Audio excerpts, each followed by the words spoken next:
On amena alors celui qui avait été aveugle devant les pharisiens. Le jour où Jésus avait fait de la boue et lui avait redonné la vue était un jour de sabbat.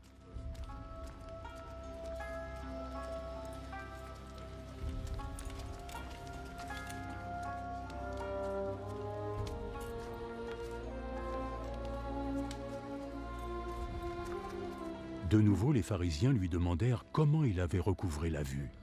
Il m'a mis de la boue sur mes yeux. J'ai lavé mon visage et maintenant je peux voir. L'homme qui a fait ça ne vient pas de Dieu, parce qu'il n'obéit pas à la loi du Shabbat. Comment un homme qui commet des péchés peut accomplir de tels miracles? Ils n'étaient pas d'accord entre eux. Tu prétends qu'il t'a guéri en te rendant la vue. Alors, que penses-tu de lui? C'est un prophète. Cependant, les autorités juives refusèrent de croire qu'il avait été aveugle et qu'il avait recouvré la vue, jusqu'à ce qu'ils eussent entendu et convoqué ses parents. Est-ce bien votre fils? Vous prétendez qu'il est né aveugle. Alors comment se fait-il qu'il puisse voir? C'est bien notre fils, et je peux vous assurer qu'il est né aveugle. Mais nous ne savons pas ce qu'il s'est passé pour qu'il voie aujourd'hui, et nous ne connaissons pas celui qui a réussi à le guérir. Demandez-le lui. Il est assez grand et il est capable de vous répondre lui-même. Ses parents répondirent cela parce qu'ils craignaient les autorités juives, qui s'étaient mises d'accord pour exclure de la synagogue toute personne qui reconnaîtrait que Jésus était le Messie. Voilà pourquoi ses parents dirent « Il est assez grand, demandez-lui ». Les pharisiens convoquèrent une seconde fois l'homme qui avait été aveugle. Maintenant, jure devant Dieu que tu diras toute la vérité. Nous savons, nous, que l'homme qui t'a prétendument guéri est un pécheur. Je ne sais pas si c'est un pécheur ou pas. Il y a une chose que je sais. Avant, j'étais aveugle. Et maintenant, je vois.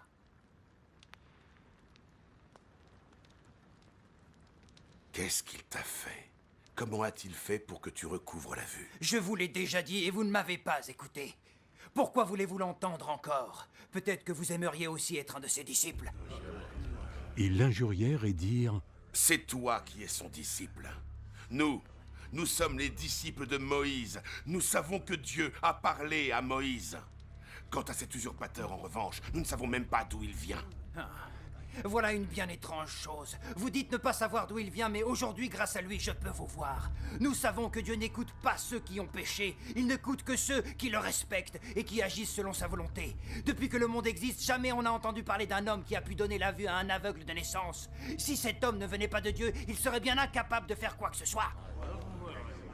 Tu es né et tu as grandi dans le péché. Et tu voudrais nous donner des leçons. et ils le chassèrent de la synagogue.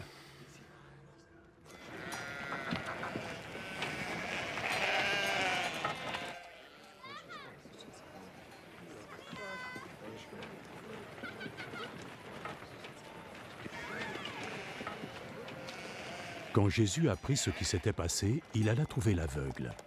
Est-ce que tu crois au Fils de Dieu?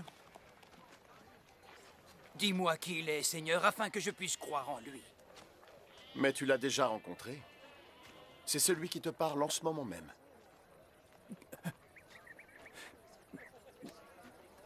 Je crois en toi, Seigneur.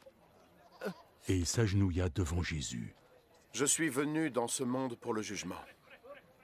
Pour que les aveugles puissent voir et que ceux qui voient deviennent aveugles. Quelques pharisiens qui se trouvaient là entendirent ces paroles et lui demandèrent « Tu ne veux pas dire par là que nous sommes également aveugles?